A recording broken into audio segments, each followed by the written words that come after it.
I had not been back there in years, but it was the last place left to look.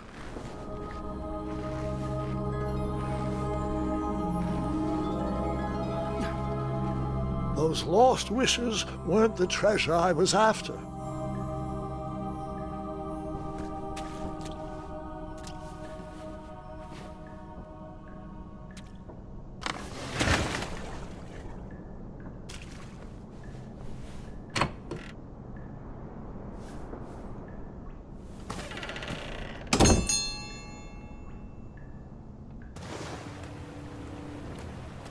It was not exactly as I remembered it, but it wasn't all that different either.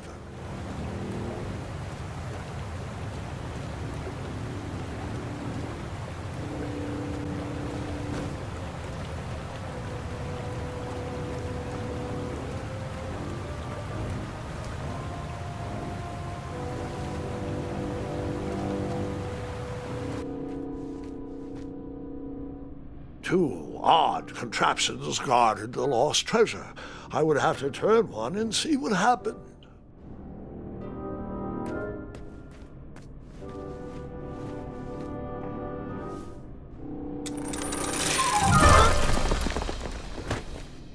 And that's what would have happened if I turned the left switch. But since I am here telling this story, you already know that I pulled the right one.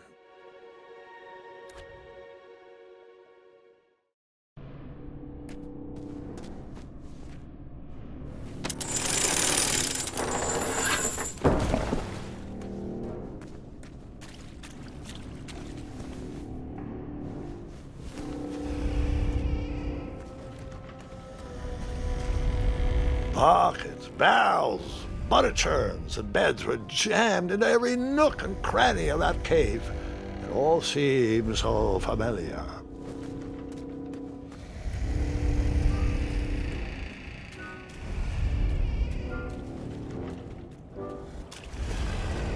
Wait.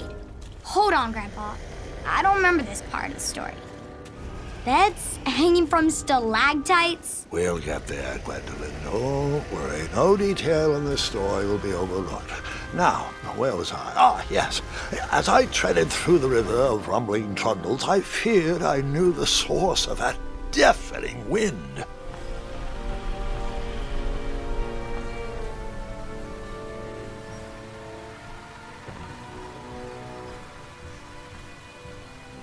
Nestled beneath a slumbering pile of teeth and claws was... Fabled mirror. Oh, so you remember this part of the story. Well, dragons are my favorite. Do you want to tell this part? Yes. King Edward sent me, the greatest knight in all of Daventry, on a quest to return his stolen mirror. A gigantic, hulking beast of a dragon was the last thing in my way to... My way, too. Add a shinier hat to my collection.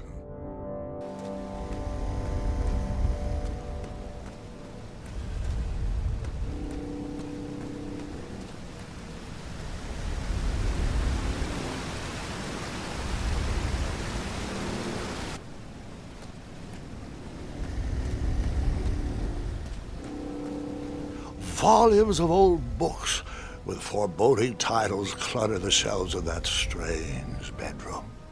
How to Tame a Dragon, Breaking the Spirit of Hideous Beasts, Amateur Spells to Impress Your Friends with. No books about recovering missing handles, though.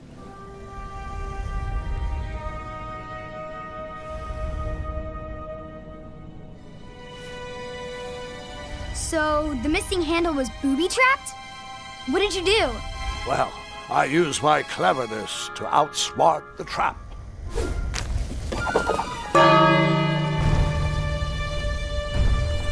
Then I used my cleverness to hide.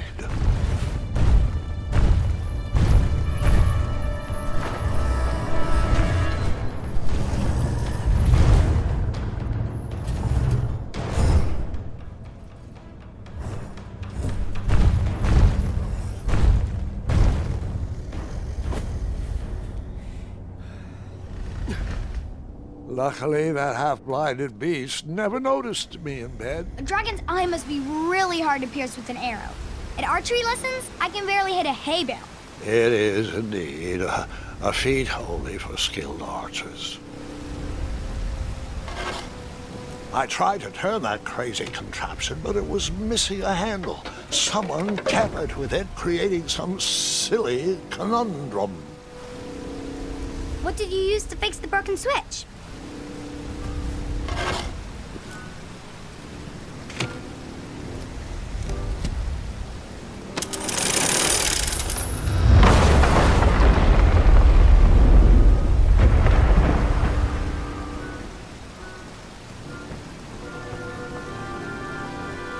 The dragon's chains were coiled around a gigantic switch mounted to the cave wall. This cave seemed to be filled with failed adventures.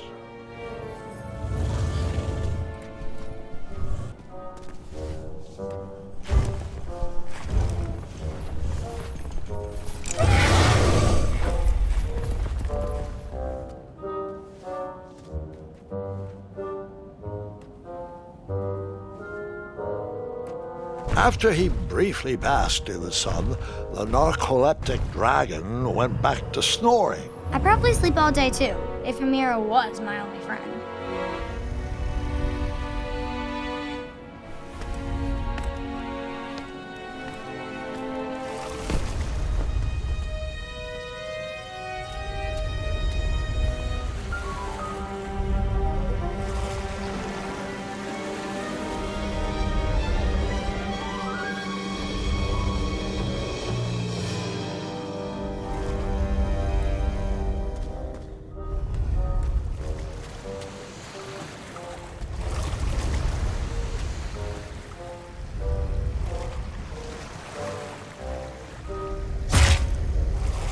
After I was impaled by that spiky bed, I took a nap and decided the magic mirror could wait another evening before being rescued.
Whoever designed this trap thought they were pretty clever, but I would probably find a way to hit that unreachable switch.